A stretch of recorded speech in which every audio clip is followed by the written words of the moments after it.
वीतराग पारक नृत्य सदगुरु श्री अभिलाष साहब जी की पुण्य स्मृति में 2 दिन से ये कार्यक्रम चल रहा है। सभी संत गुरुजन अपने सुंदर विचारों से उनके जीवन के संबंध में, शिक्षा के संबंध में चिंतन दिए हैं। कोई कहता है दुनिया रुक नहीं जाती किसी एक के चले जाने से। कोई कहता है दुनिया रुक नहीं जाती किसी एक के चले जाने से, पर ये भी सच है कभी पूरी हो नहीं सकती उसकी लाखों के आने से। तुम क्या गए यहाँ से, सारी खुशियाँ चली गई, जी तो रहे हैं मगर जीने की चाहत चली गई। साहब जी का जीवन इतना पवित्र, इतना महान था, जहां जाते थे लोगों के दिल में बसते थे। त्याग तप में प्रेम पूर्ण जीवन और समाज को निर्भ्रांत बोध देते थे। ऐसे महापुरुष हुए हैं जिन्होंने समाज को पूरे कबीर पंथ में सबसे अधिक साहित्य दिए। सदगुरु कबीर साहब से लेकर के आज तक जितने संत महापुरुष हुए हैं, सर्वाधिक साहित्य का श्रेय सदगुरु श्री अभिलाष साहब जी को। साहित्य ही नहीं दिए, भौतिक विकास भी किए। नारी जगत के लिए उनका ध्यान गया, ब्रह्मचारिणी आश्रम बनाए और आज वो आश्रम छत्तीसगढ़ में, गुजरात में पुटियाडी एक आश्रम है, वहाँ 40 बहनें रहती हैं। वहाँ की व्यवस्था सब बहनें देखती हैं। गुजरात में बहुत बड़ा आश्रम बना है, वहाँ भी साध्वी बहनें रहती हैं। तो इस प्रकार से उनका जीवन बहुमुखी आयाम था। चारों तरफ उनकी दृष्टि गई। नारी समाज में जो पिछड़ापन था उसको दूर करने के लिए उन्होंने प्रयास किया। शिक्षा के क्षेत्र में लोगों को आगे बढ़ाए, जगह जगह पर आश्रम का निर्माण हुआ। इस प्रकार से महापुरुषों के जीवन से हमें एक सुंदर प्रेरणा मिलती है कि हम भी अच्छे आदमी बन सकते हैं। हर आदमी के अंदर अच्छाई के संस्कार हैं, बीज रूप में हैं। उनको विकसित करने के लिए सत्संग की आवश्यकता होती है। कोई भी आदमी चोर से चोर आदमी होगा, उसके अंदर भी अच्छाई के संस्कार रहते हैं। जब चोरी का माल बांटते हैं तो अपने साथियों से कहते हैं ईमानदारी से बांटना, गड़बड़ नहीं करना। माल सब चोरी का है और कहते हैं ईमानदारी से बांटना। समझते हैं ईमानदारी बहुत बढ़िया चीज। उनके अंदर भी अच्छाई के संस्कार है। एक पत्रकार था, विद्यालय का समय हो गया, छुट्टी का। पत्रकार पहुंचा, बच्चों से पूछा कि जैसे छुट्टी होती है तुम किसी लड़की के साथ छेड़खानी करते हो, तुम्हें कैसा लगता है? कहा बहुत अच्छा लगता है, बहुत अच्छा लगता है।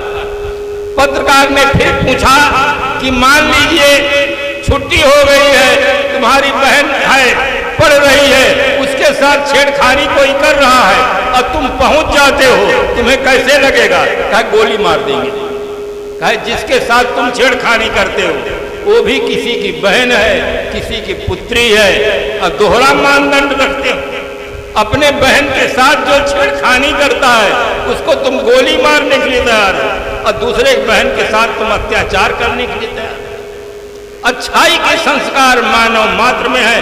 मानव को छोड़िए, कुत्ता है अगर भूखा है, आप रोटी देते हैं तो पूंछ हिलाता है, कृतज्ञता ज्ञापन करता है। वही कुत्ता भंडार घर में पहुंच जाता है और रोटी मुंह में दबा के जब भागता है तो जहां जितना प्रेम से बुलाओ, खड़ा नहीं हो सकता है, पूंछ नहीं हिला सकता है, पूंछ दबा के भाग जाता है। वो भी समझता है कि मैं चोरी किया हूं, अगर खड़ा रहा तो मेरी पूजा हो जाएगी, वो भी भाग जाता है। उसके अंदर भी अच्छाई के संस्कार है। मानव के अंदर अच्छाई के संस्कार हैं, उन संस्कारों को जागृत करें, महापुरुषों के पास जाएं, जा करके उनके विचारों को श्रवण करें। श्रवण तक बात सीमित न रखें, उसे अपने जीवन में प्रयोग करें। पहला स्टेज है सुनना, और दूसरा है समझना, और तीसरा है जीवन में प्रयोग करना। प्रयोग से पूर्णता प्राप्त होती है। हर आदमी को बड़े ही श्रद्धा के साथ संत गुरुजनों की वाणी को पहले हम श्रवण करें, फिर उस पर चिंतन करें। जीवन के दो महत्तम अभिशाप हैं, एक है दुराचरण और दूसरा है अंधविश्वास। पूरे मानव जगत के लिए दो ही अभिशाप हैं। पहला है दुराचरण। संसार में जितने प्राणी हैं उन सभी प्राणियों में मानव श्रेष्ठतम प्राणी है, इसलिए उसकी आचार संहिता भी महान है। संसार में सभी प्राणी होते, केवल आदमी भर नहीं होता तो दुनिया में एक भी मंदिर नहीं होता, एक भी मस्जिद नहीं होती, एक भी गिरजाघर नहीं होता, एक भी गुरुद्वारा नहीं होता। मंदिर, मस्जिद, गिरजाघर, गुरुद्वारा का बनाने वाला आदमी, मंदिर की मूर्ति को बनाने वाला आदमी, मंदिर की मूर्ति में प्राण प्रतिष्ठा करने वाला भी आदमी है। मंदिर की मूर्ति के सामने हाथ जोड़कर तुमेव माता च पिता कहकर श्रद्धा सुमन समर्पित करने वाला आदमी है। अब किसी कारण से नाराज हो जाए तो तोड़कर फेंक देने वाला भी आदमी है। इसलिए मानव तू सबसे महान। धरती तल पर सभी प्राणी होते और राम और आदमी भर नहीं होता। राम कौन कहता, अल्लाह कौन कहता, परमात्मा को कौन भजता, ब्रह्म का चिंतन कौन करता। जानवरों को न मंदिर की जरूरत है, न मस्जिद की जरूरत है, न राम की जरूरत है, न अल्लाह की जरूरत है। अगर धरती से आदमी विदा हुआ तो राम और अल्लाह भी पहले विदा हो जाएगा। इसलिए बंधुओं, अपनी कीमत को समझो। आज आदमी अपनी कीमत को भूल गया। निर्जीव मूर्तियों के सामने हाथ जोड़कर पुत्र मांग रहा, धन मांग रहा, मुकदमा में डिग्री मांग रहा, पता नहीं क्या क्या मांग रहा। ये आदमी की कितनी बड़ी बुद्धिहीनता है। हर आदमी को ठीक से चिंतन करना चाहिए। इस धरती तल पर वेदव्यास जी ने लिखा, गुह्यम ब्रह्म तदिदं ब्रह्मीम नहीं मानुषात् श्रेष्ठतरम ही किंचित। मैं आपको एक गोपनीय बात बताता हूं कि मनुष्य से श्रेष्ठ कुछ नहीं। सबसे संसार में श्रेष्ठ मनुष्य है। मनुष्य ही सारे संसार में जो विकास हुआ है, जिस विकास को देखकर एक बार हम और आप दांतों तले अंगुली दबाते हैं, उसका सारा श्रेय मानव को ही प्राप्त। आज हमारे सामने एक छोटा सा साधन आया है जिसे हम मोबाइल कहते हैं। आज के अगर 50 साल पहले कोई कहता कि आपके हाथ में छोटा सा साधन रहेगा, बंबई, दिल्ली, कलकत्ता में रहने वाले अपने व्यक्तियों से बात कर सकेंगे, तो लोग कहते पागल हो गए हो क्या? कहाँ बंबई, कहाँ कलकत्ता, कहाँ दिल्ली, और हाथ में छोटा सा साधन लेकर कैसे बात कर सकेंगे? और आज थोड़ा बटन दबाइए, मिल जाता है नंबर। ऐसी बात करते हैं जैसे आमने सामने खड़े। कितना सुंदर साधन है। अगर ये साधन महाराज श्री राम के जमाने में होता तो महारानी सीता कहती, हेलो हेलो, रावण पकड़ लिया, जल्दी आ जाओ। तो ये घटना ही नहीं घटने पाता। भगवान राम को वन वन भटकना नहीं पड़ता, ये नहीं कहना पड़ता कि ढूंढो मेरी सीता कहाँ गई। ये बहुत पुराना जमाना था, उस जमाने में ये विकास नहीं हुआ था। आज आदमी इतना ज्यादा विकास किया है कि आदमी चला जाता है संसार से, उसकी वाणी सुनने को हमें मिलता है, उसके उपदेश सुनने को मिलते हैं, उसके भजन सुनने को मिलते हैं। ये कौन विकास किया? ये आदमी विकास किया। किंतु आदमी अपनी सत्ता का महत्व न जानने से, गलत संग में पड़ जाने से आज आदमी सबसे ज्यादा दुखी दिखाई देता है। आदमी की एक दार्शनिक ने परिभाषा दी कि हंसने वाले प्राणी को मनुष्य कहते हैं। संसार में हंसने का सौभाग्य केवल आदमी को मिला है। आदमी के अलावा कोई प्राणी नहीं हंसता है। जानवरों को चाहे उनके बच्चे पास में दे दो, अच्छा खाने को दे दो, तो फिर खिलखिला कर हंस नहीं सकते। हंसने का सौभाग्य केवल आदमी को मिला है, किंतु जीने की कला न जानने के कारण संसार में सबसे ज्यादा रोने वाला कोई प्राणी है तो आदमी है। जहां देखो वहां आदमी रोता हुआ दिखाई देता है। केवल छोटे बच्चे ही नहीं रोते। जीने की कला न जानने के कारण से अनेक परेशानियों से ग्रस्त होकर रो रहा, दुखी। दो मित्र थे, दोनों विदेश गए, खूब धन कमाए। एक ने कहा कि आप इतना धन कमाए हैं, इस धन का उपयोग आप कहां करेंगे, क्या करेंगे? उसने कहा मेरे अंदर एक भावना है, एक विचार है कि मैं ताजमहल बनवाऊं, किंतु मेरे पास मुमताज नहीं है। मेरे मन में भावना तो है कि ताजमहल बनवाऊं, किंतु मेरे पास मुमताज नहीं है। उसने पूछा आप क्या करेंगे धन का उपयोग? उसने कहा आपने तो मेरे दिल की बात कह दी। मैं भी सोचता था कि ताजमहल बनवाऊं, किंतु मेरी मुमताज मरती ही नहीं, मरे तब ना ताजमहल बनवाऊं। दोनों दुखी, जिसके पास मुमताज नहीं है वो भी दुखी है, और जिसकी मुमताज मरती नहीं वो भी दुखी। दोनों दुखी। गरीबों की समस्या है भूख लगे तो खाएं क्या। गरीबों की समस्या है भूख लगे तो खाएं क्या। अमीरों की समस्या है क्या खाएं तो भूख लगे। उन्हें भूख ही नहीं लगती है, क्या खाएं तो भूख लगे। कुंवारों की समस्या है शादी कैसे हो। कुंवारों की समस्या है शादी कैसे हो। शादी वालों की समस्या है झंझट से छूटे कैसे। गरीबों की समस्या है सोने के लिए बिछौना नहीं है। गरीबों की समस्या है सोने के लिए बिछौना नहीं है। अमीरों की समस्या है बिछौने बहुत है पर नींद नहीं है। बिछौने बहुत हैं पर नींद नहीं है। पत्नी की समस्या है, पत्नी की समस्या है पति अकल से सुंदर नहीं है। सिगरेट पीते हैं, शराब पीते हैं, गाली बकते हैं, बच्चों को पीटते हैं।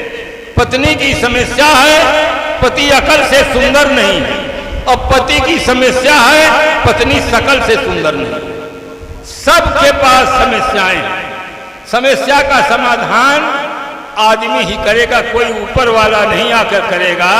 इसलिए संत वाणी को ठीक से सुने। संसार का सिरमौर प्राणी मनुष्य है, उसकी आचार संहिता भी महान है। जब दो व्यक्ति परस्पर मिलते हैं अपनी परंपरा के अनुसार नमस्ते, जय श्री राम, दंडवत, वालेकुम सलाम, गुड मॉर्निंग, साहेब बंदगी करके अभिवादन प्रत्याभिवादन करते हैं। तत्पश्चात कुशल मंगल पूछते हैं, कहो भैया हाल चाल क्या है। लोग शिष्टाचार ज्यादा सीख लिए हैं। शिष्टाचार के नाते तुरंत कहते हैं घर द्वार, लड़के बच्चे, मकान दुकान सब ठीक, खूब चकाचक, परफेक्टली ऑल राइट, बिल्कुल चकाचक। थोड़ा सा घुमाकर उनसे पूछिए कि आपके घर में बहुएं प्रेम से रहती हैं, बच्चे अनुकूल हैं, तब कहते हैं साहब आप तो सतयुग की बात करते हैं। ससुराल प्यार लगी जब ते, रिप रूप कुटुंब भये तब ते, सुध मान नहीं मात पिता तब लो, अब लालर दीख नहीं जब लो। साहब 4 बच्चे हैं 4 तरह के। कोई शराबी निकल गया, कोई जुआड़ी निकल गया, कोई आलसी निकल गया, कोई अकर्मण्य है, कुछ काम ही नहीं करना चाहता। घर में बहुएं 4 स्थानों से आई हैं। पता नहीं महाभारत कब हुआ है, किंतु हमारे घर में सुबह होते ही इतना कांव मचता है कि लगता है महाभारत चालू है। घर में इतना कांव होता है कि घर में कौवा भी बैठने में शर्माता है। मारे शर्म के कौवा बेचारा उड़ जाता है, सोचता है मुझसे बड़े बड़े ये कौवा है। काले नहीं गोरे कौआ, बेचारा उड़ जाता है साहब, हाल ठीक नहीं है। बंधुओं, हाल का संबंध चाल से है। अगर आदमी की चाल ठीक होगी तो आदमी का हाल ठीक होगा। बहुत ध्यान से सुनना, पूरे जीवन भर काम देगा। अगर आदमी अपने हाल को ठीक रखना चाहता है तो सबसे पहले अपने चाल को ठीक करे। हाल का संबंध चाल से है। अगर चाल बिगड़ जाएगी तो हाल बिगड़ जाएगा। कोई देवी देवता, भगवान, अवतार, पैगंबर, देवदूत उसकी रक्षा नहीं कर सकते। रावण की चाल जब तक ठीक थी उसका हाल ठीक था, और चाल बिगड़ गई, महारानी सीता का अपहरण किया। एक शायर लिखता है, चमकती है जो वस्तु नहीं वो सोना होता है, चमक पर जो भी मरता है उसी को रोना होता है। रावण मारा जाता है, शंकर भगवान रक्षा नहीं करते, परिवार रक्षा नहीं कर पाता है, धन रक्षा नहीं कर पाता है, पद रक्षा नहीं कर पाता है। आज आप देख सकते हैं कितने करोड़पति, अरबपति जेल के अंदर बंद। कोई पद काम नहीं करता है, कोई पैसा काम नहीं आता, कोई परिवार काम नहीं आता है। मूल चीज आदमी का चरित्र है। अंग्रेजी की बहुत प्रसिद्ध कहावत है, if wealth is lost nothing is lost, if health is lost something is lost, but if character is lost everything is lost. आदमी धन खोता है तो कुछ नहीं खोता है, स्वास्थ्य खोता है तो कुछ खोता है, और चरित्र खोता है तो सब कुछ। मूल चीज आदमी का चरित्र है। आज आदमी का चरित्र गिर जाने के कारण सरकार को कड़ा कदम उठाना पड़ा, नसबंदी अभियान और नशाबंदी अभियान। एक बात याद रहे, संतों से दूर रहकर हम धन कमा सकते हैं, परिवार बढ़ा सकते हैं, किसी पद पर प्रतिष्ठित होकर काम कर सकते हैं, किंतु संतों से दूर रहकर हम अपने जीवन को निर्विकार नहीं बना सकते हैं। अगर हमें अपने जीवन को निर्विकार बनाना है तो हमें संतों की संगत करना होगा। अगर हम मास्टर बनना चाहते हैं तो हमें पढ़ना होगा, डॉक्टर बनना चाहते हैं तो डॉक्टर की संगत करना होगा, वकील बनना चाहते हैं तो वकील की संगत करना होगा, नेता बनना चाहते हैं तो नेता की संगत करना होगा। अगर हम अच्छे इंसान बनना चाहते हैं तो अच्छे इंसान की संगत करना होगा। तमन्ना दर्द दिल में है तो कर खिदमत फकीरों की, नहीं वो लाल मिलता है अमीरों के खजाने में। इसलिए हर आदमी को सबसे पहले संतों की संगत करनी चाहिए, जहां से हमें मूल रूप में बोध हो कि हाल का संबंध चाल से है। इतिहास के पन्नों को पलट कर देखो, बड़े बड़े राजाओं का जो पतन हुआ है केवल चाल की खराबी से पतन हुआ। चाल की खराबी के कारण से लोगों को जेल जाना पड़ता है, तमाम तरह से समाज में अपमानपूर्ण जीवन जीना पड़ता है। चाल मूल चीज है, और इसके लिए हमारा जीवन 3 चीजों से प्रभावित होता है, संग, साहित्य और वातावरण। 3 से हमारा जीवन प्रभावित होता है। अगर 3 को हम बदल दें तो हमारी 3 चीजें बदल जाती हैं। अच्छी संगत करेंगे तो पहले वृत्ति बदलेगी, फिर दृष्टि बदलेगी, फिर प्रवृत्ति बदल जाएगी। खराब संगत करेंगे तो पहले वृत्ति बिगड़ेगी, फिर दृष्टि बिगड़ेगी, फिर प्रवृत्ति बिगड़ जाएगी। इसलिए सबसे पहले अच्छी संगत करनी चाहिए। अच्छी संगत के लिए सदगुरु कबीर साहब ने कहा, संगत कीजिए साधु। हर आदमी को साधु से मेरा तात्पर्य है गुड मैन, अच्छा आदमी, जिनके विचार और कर्म दोनों ठीक हों, उन्हें साधु कहते हैं। अध्यापन कार्य करने वाले को अध्यापक कहते हैं, चिकित्सा करने वाले को चिकित्सक कहते हैं, वकालत करने वाले को वकील कहते हैं, नेतृत्व करने वाले को नेता कहते हैं। ठीक इसी प्रकार से साधना करने वाले को साधु कहते हैं। साधना है मन और इंद्रियों का निग्रह करना। आज आदमी ने अपने लिए जितनी गाड़ी बनाया है सब गाड़ी में ब्रेक का प्रयोग किया है। छोटा सा साधन साइकिल, उसमें ब्रेक, स्कूटर उसमें ब्रेक, मोटर उसमें ब्रेक, कार उसमें ब्रेक, रेल उसमें ब्रेक, वायुयान उसमें ब्रेक, सब गाड़ियों में ब्रेक का प्रयोग किया, पर जीवन रूपी गाड़ी में ब्रेक नहीं है।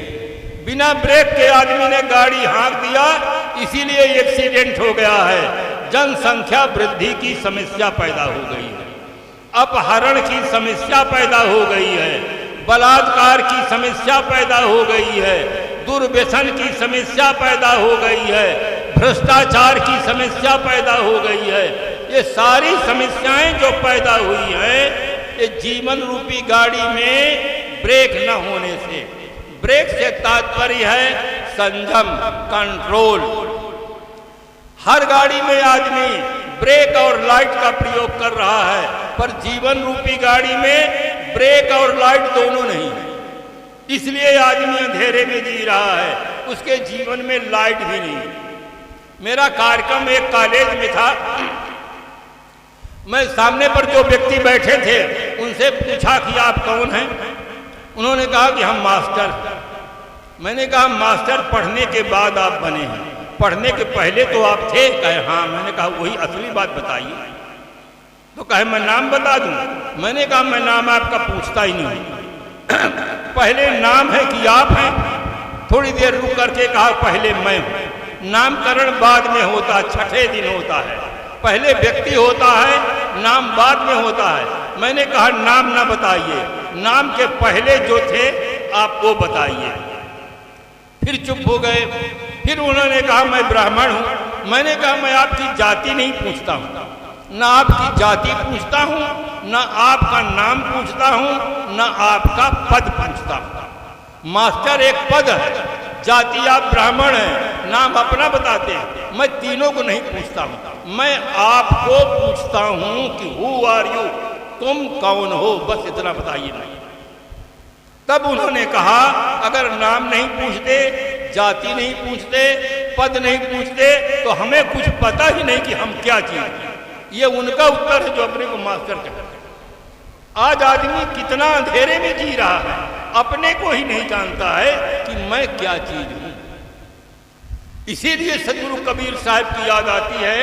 उन्होंने कहा भूल मिटे गुर मिले पारखी, पारख दे ही लखाई, कहाँ कबीर भूल की औसत, पारख सबकी।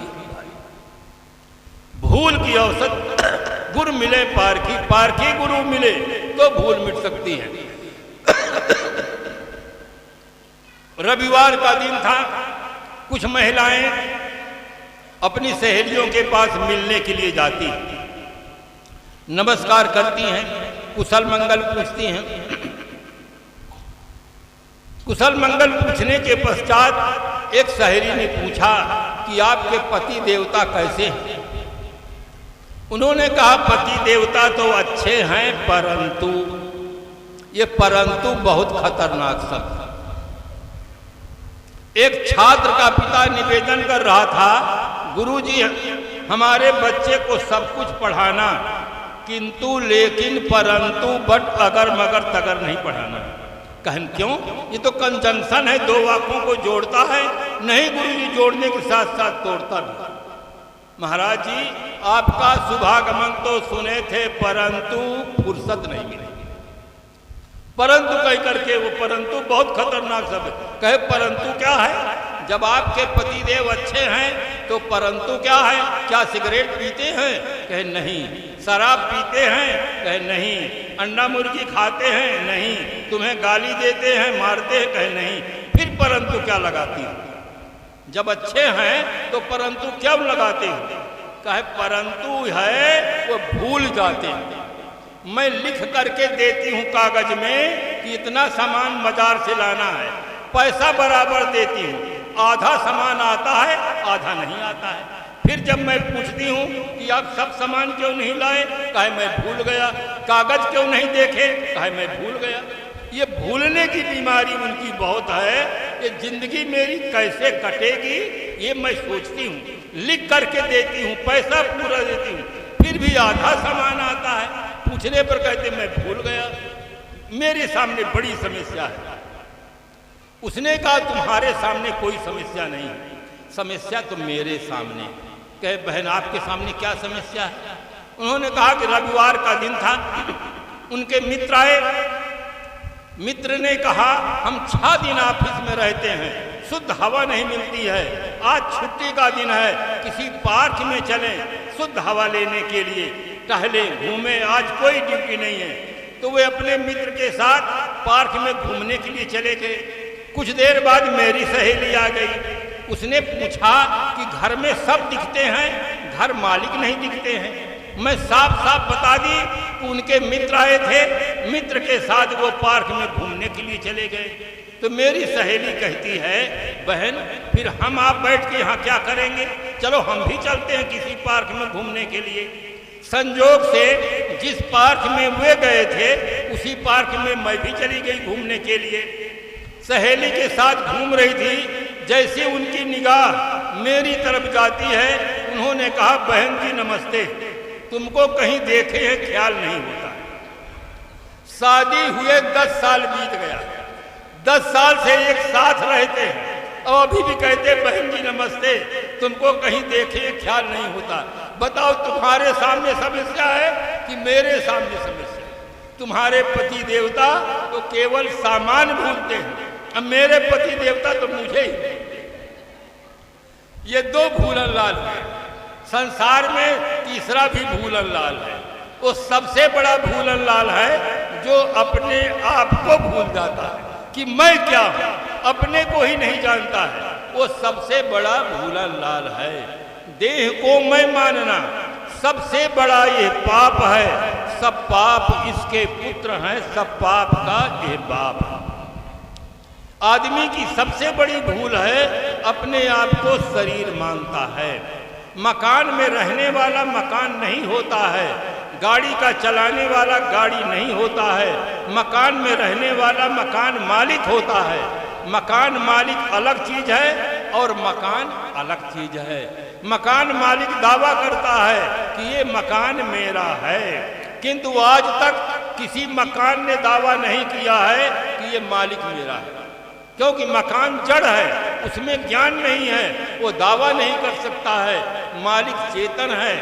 आप दावा करते कि ये मकान मेरा है, आप दावा करते हैं कि मेरे सिर में दर्द है, मेरे पैर में दर्द है, मेरे कमर में दर्द है, मेरे सिर में दर्द है। आज तक कोई व्यक्ति ये नहीं कहा कि मैं सिर में दर्द हूँ, मैं कमर में दर्द हूँ, कोई कहता है? मेरे का प्रयोग करते हैं। और बंधुओं एक बात याद रखना, जो मेरा होता है वो कभी मैं नहीं होता। मेरा अलग चीज है और मैं अलग चीज है। ये मकान मेरा है तो इससे साफ पता हो गया कि मैं मकान नहीं हूँ। मकान मेरा है किंतु मैं मकान नहीं हूँ। घड़ी मेरी है, मैं घड़ी नहीं हूँ। हाथ मेरा है तो मैं हाथ नहीं हूँ। सिर मेरा है तो मैं सिर नहीं हूँ। पैर मेरा है तो मैं पैर नहीं। फिर मैं क्या चीज? मैं हूँ इन सब का जानने वाला। हाथ, पैर, आँख, कान, नाक, दांत, इन सब का जानने वाला मैं हूँ। अगर मैं न रह जाए तो मेरा रह कुछ बचता नहीं है। जब तक मैं है तब तक मेरा है। अगर मैं गया तो मेरा नाम की यहाँ पर दुनिया में कोई चीज नहीं रह जाती है।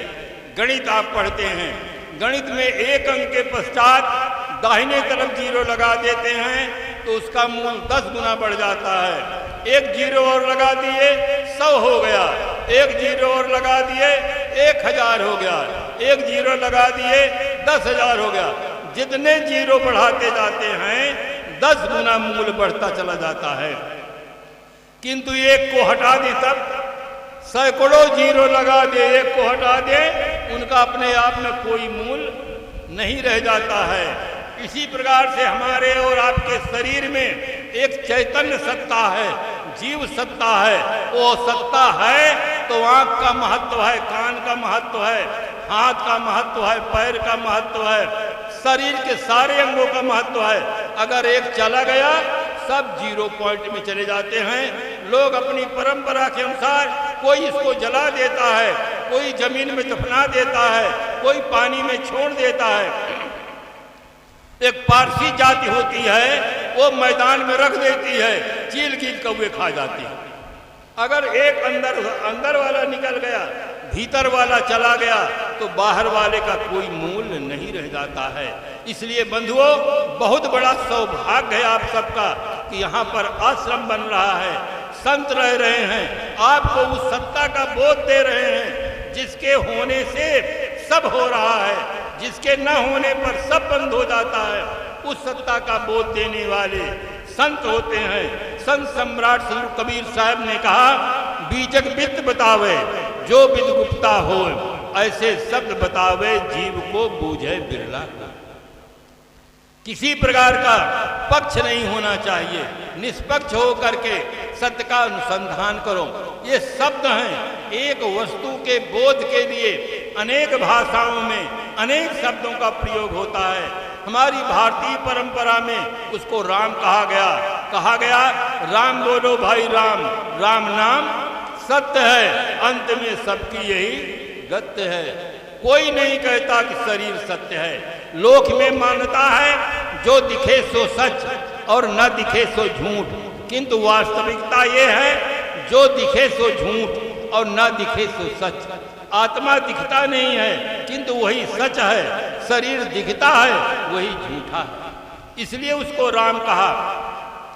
उसको राम कहो, संस्कृत में उसको आत्मा कहते हैं, वेदांती उसको ब्रह्म कहता है, और भक्त लोग उसको भगवान कहते हैं, कोई परमात्मा कहता है, कोई अल्लाह कहता है। ये सब भाषा। पदार्थ एक है, शरीर के अंदर रहने वाली एक ऐसी सत्ता है जो चिन्मय सत्ता है, ज्ञानमय सत्ता है, जिसका होना ही जीवन। इसलिए शब्दों को लेकर कभी विवाद में न पड़ो।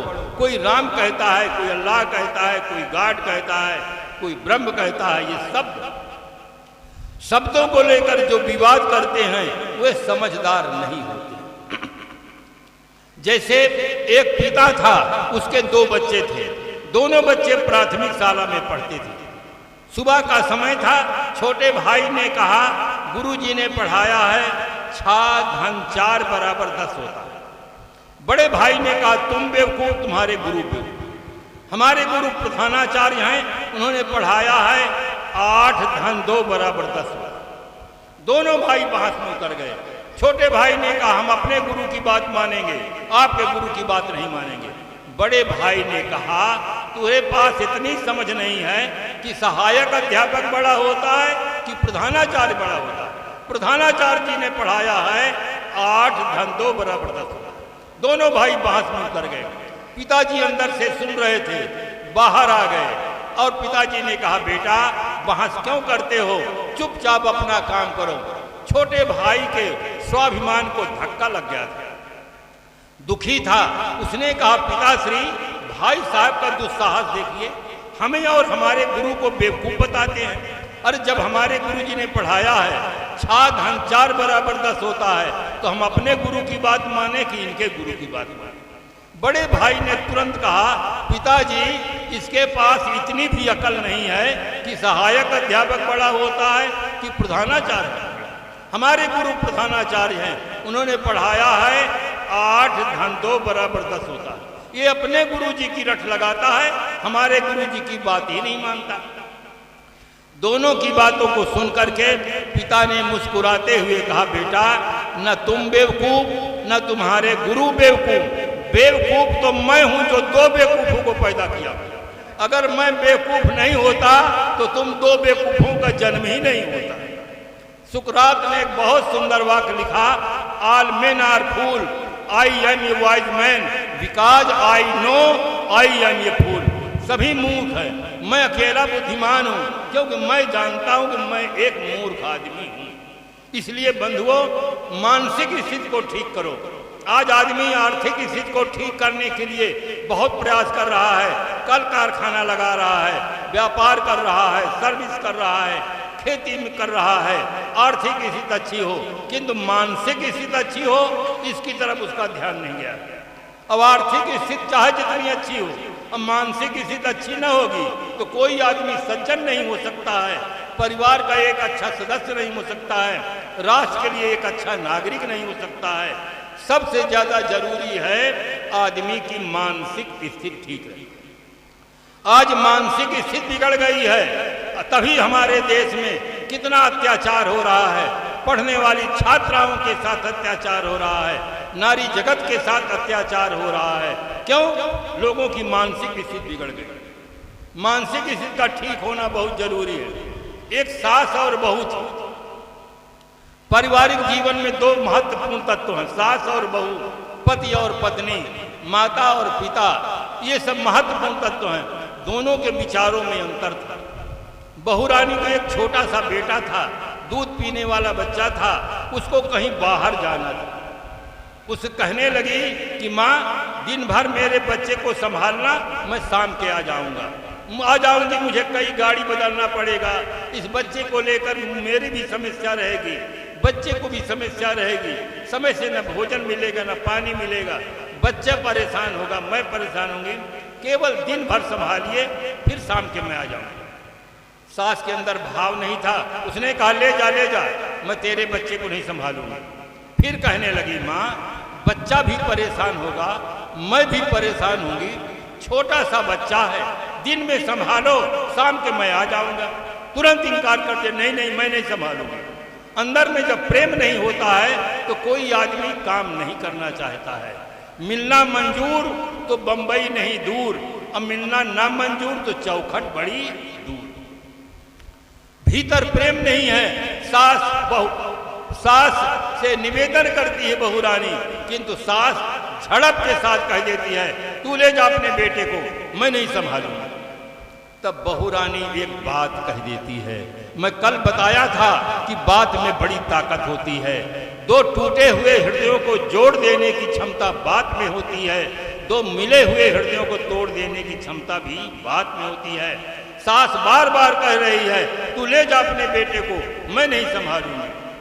बहू रानी निवेदन करती है कि दिन भर की बात है, मैं शाम के आ जाऊंगा, नन्हा बच्चा लेकर मैं कहां कहां भटकूंगी, क्या क्या करूंगी। फिर इंकार करती है तो बहू रानी एक बात कहती है कि आपके बच्चे को मैं 15 साल से संभालती हूं। सुबह उसको चाय चाहिए कि गर्म पानी चाहिए, भोजन कब चाहिए, आपके बच्चे को मैं 15 साल से संभालती हूँ।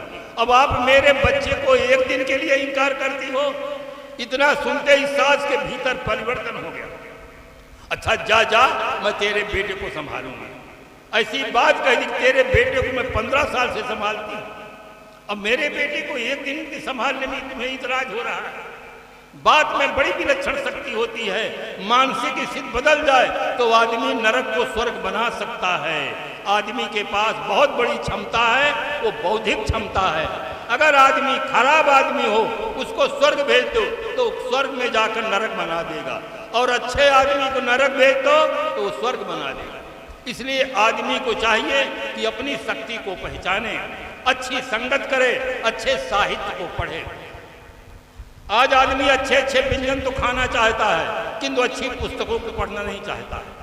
अच्छी पुस्तकों को पढ़िए, उसमें अच्छे विचार मिलते हैं, जीवन जीने की कला मिलती है। आज हमारी माताएं जो सत्संग में नहीं आती हैं, जिनको कोई बोध विचार नहीं है, वो मट्टी, गोबर, पीतर, पाथर को देवी देवता मान लेते हैं, और घर में असली माँ है, असली सास है, छोटा सा नन्हा बच्चा रो रहा है, उसको भोजन नहीं देते हैं, उसको पानी नहीं देती हैं। जहाँ भूख नहीं लगती है वहाँ 56 प्रकार का भोग लगाया जाता है, जहाँ गर्मी नहीं लगती है वहाँ एसी लगाया जाता है, और जहाँ भूख लगती है वहाँ भोजन नहीं दिया जाता है। इसीलिए हमें सदगुरु कबीर साहब की याद आती है। उन्होंने कहा, संतो देखत जग बौराना, सांच कहो जग मारन धावे, झूठे जग पतियाना, नेमी देखा धर्मी देखा, प्रात करे स्नाना, आत्म मार्ग पसाड़े पूजे, उनमें किछो न ज्ञाना, संतो देखत जग। जीवित देवी देवता, मातृदेवो भव, पितृदेवो भव, आचार्य देवो भव, अतिथि देवो भव, ये जीवित देवी देवता है, उनकी सेवा करो। अंधविश्वास में न पड़ो। अंधविश्वास से धन, समय सब बर्बाद हो जाता है। सत्य का बोध प्राप्त करो, सत्संग करो, अच्छे ग्रंथों को पढ़ो और अच्छे वातावरण में रहो। 3 चीजों से हमारा जीवन प्रभावित होता है, तीनों में परिवर्तन करें, अपने जीवन को अच्छा बनाएं, जीवन को नंबर 1 में रखें, चीजों को नंबर 2 में रखें। आज आदमी उल्टा कर दिया है, चीजों को नंबर 1 में रखा और अपने को नंबर 2 में रख दिया। इसीलिए आज आदमी भीतर से चिंतित है, अशांत है, दुखी है। अपने को नंबर 1 में रखो, अपने जीवन को पहले सुंदर बनाओ, ठीक बनाओ, जिससे आपका वर्तमान और भविष्य दोनों उज्जवल बने। सदगुरु श्री बिलास साहब जी के पुण्य स्मृति में अनेक संत गुरुजनों ने बहुत सुंदर विचार दिया है, बड़े श्रद्धा भाव के साथ आप लोगों ने सुना है। उस पर मनन करेंगे, जो अच्छी बातें हैं उन्हें अपने जीवन में प्रयोग करके जीवन को सफल बनाएं, सुखी बनाएं। इन्हीं